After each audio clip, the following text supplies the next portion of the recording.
De quoi parle-t-on quand on parle de débit de fistule artério-veineuse? Qu'est-ce que c'est que cette histoire? Le débit de la fistule artério-veineuse, c'est le débit sanguin qui passe de l'artère vers la veine. Donc, c'est le débit qui passe dans votre fistule. Ce débit, il est alimenté par votre artère et donc par votre cœur. C'est le cœur qui donne le débit sanguin périphérique de tout votre corps.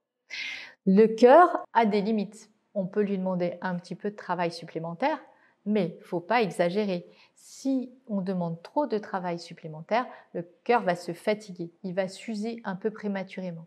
Ça peut même poser des soucis quand on a déjà des soucis cardiaques.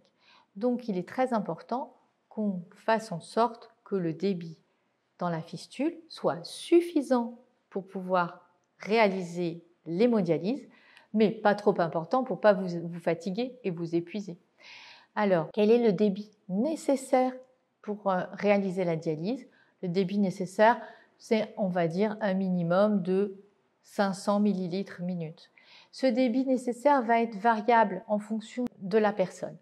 Une personne en activité physique normale, avec une musculature importante, va produire beaucoup de toxines et va donc avoir un besoin de dialyse assez important.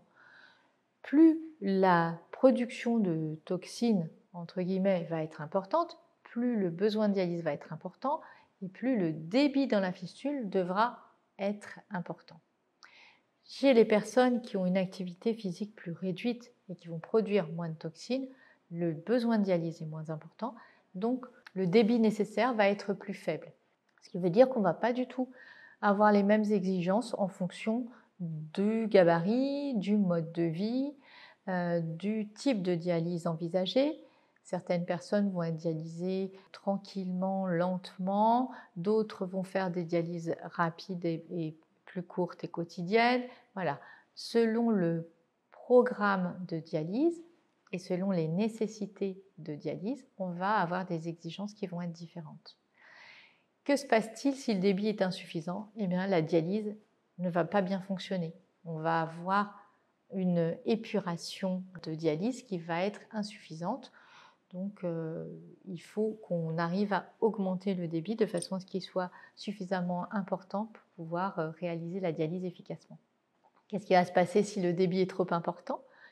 Un débit modéré de fistule artério-veineuse va faire travailler légèrement le cœur en supplément, ce qui est tout à fait tolérable. Par contre, si le débit est vraiment trop important, c'est comme si vous couriez en permanence beaucoup. Et là, ça va vous fatiguer le cœur.